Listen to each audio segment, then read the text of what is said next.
Hello guys, Radhe Radhe. कैसे हैं आप सब? आई होप आप सब अच्छे होंगे। मैं भी बहुत बढ़िया हूँ और एक बार फिर हाजिर हुई एक नई कहानी के साथ। सो गाइस, ये जो मैं आपको कहानियाँ जानकारी आपको बताने जा रही हूँ बहुत ज़रूरी है, क्योंकि हम सबको ही ना घूमने का बड़ा शौक है और हम जगह जगह घूमने जाते हैं। तो ये जो कहानी मैं आपको बताने जा रही हूँ ये बहुत ही इंटरेस्टिंग है।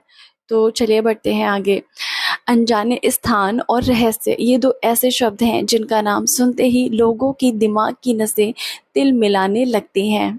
ऐसी कोई भी बात लोगों को गौर से सुनने में मदद करती है, जिनके जरिए हम डरते हैं, देखने को उतारू होते हैं। यही नहीं, आपने फिल्मों में भी खूब देखा होगा कि कैसे डरावने भूतहा सीन में लोग डर जाते हैं।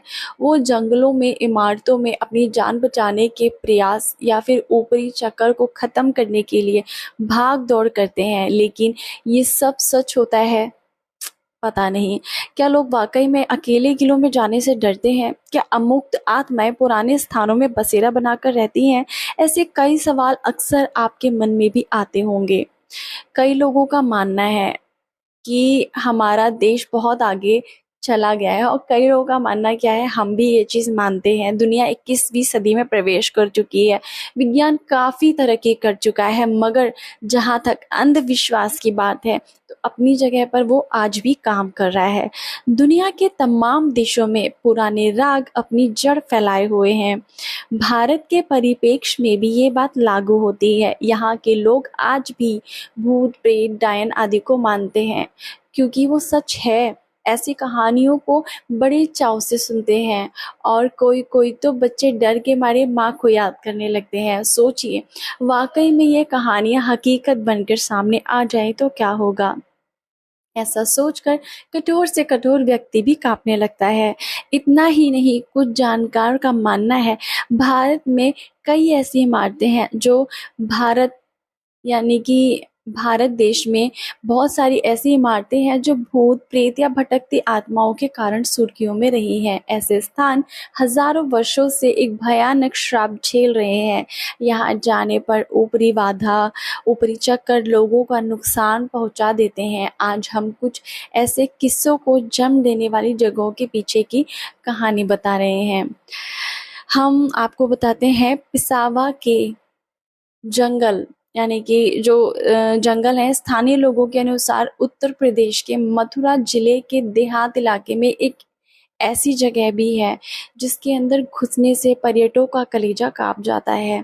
कारण बताया जाता है यहाँ आपको बहुत अजीब अजीब आवाज़ें आएंगी, बहुत ही खतरनाक आवाज़ें जिनको सुनकर ही आपको डर लगेगा। दिन में भी, रात तो आप छोड़िए, यहाँ आपको सर सर की आवाज़ आती रहती है और रात में काला काला सा पर्दा छा जाता है।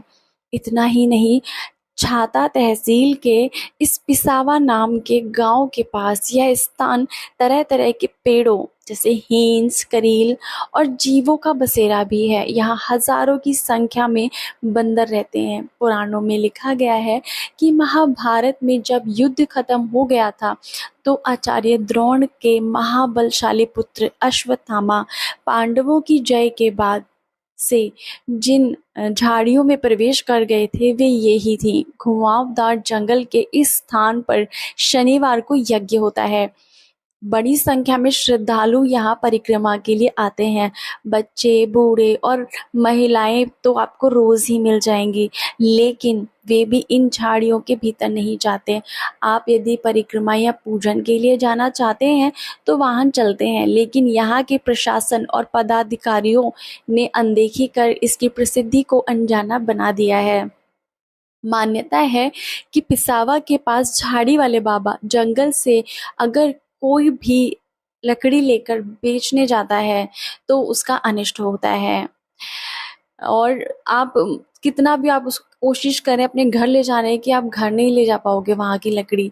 हाँ, ये बात अलग है कि यहाँ की मतलब एक कहानी ये है कि ये बात यहाँ के हर व्यक्ति जानता है। यदि भूलवश कोई ले जाने की कोशिश करता है तो उसका बुरा ही होता है। एक ग्रामीण ने हमें बताया कि एक बार एक घमंडी दबंग यहाँ से पेड़ों को काटकर बेचने चला था। उसके पशु मर गए। वृक्ष काटने वाले आदमी की नाक से खून निकलने लगा और तभी से ये बात पुष्ट हो गई कि यहाँ से कोई भी लकड़ी नहीं ले जा सकता। हाँ, यदि आपकी यहाँ की मतलब एक कहानी ये है कि ये बात यहाँ के हर व्यक्ति जानता है, यदि भूलवश कोई ले जाने की कोशिश करता है तो उसका बुरा ही होता है। एक ग्रामीण ने हमें बताया कि एक बार एक घमंडी दबंग यहाँ से पेड़ों को काटकर बेचने चला था। उसके पशु मर गए, वृक्ष काटने वाले आदमी की नाक से खून निकलने लगा और तभी से ये बात पुष्ट हो गई कि यहाँ से कोई भी लकड़ी नहीं ले जा सकता। हाँ, यदि आप आस्था के कार्यों में यहाँ की जो लकड़ी है उसका यूज करते हैं, जैसे पुण्य प्रार्थना या भंडारा करते हैं, तो भला होगा। यहाँ की लकड़ी लेकर आप जा सकते हो अगर आप पुण्य का काम कर रहे हैं तो। अच्छा, यहाँ पे जो डेंजर इलाके हैं उनके बारे में भी कहा जाता है कि यहाँ के जो डेंजर इलाके हैं वहां पे भी कोई नहीं जाता, वहां पे आप नहीं जा सकते। आसपास कई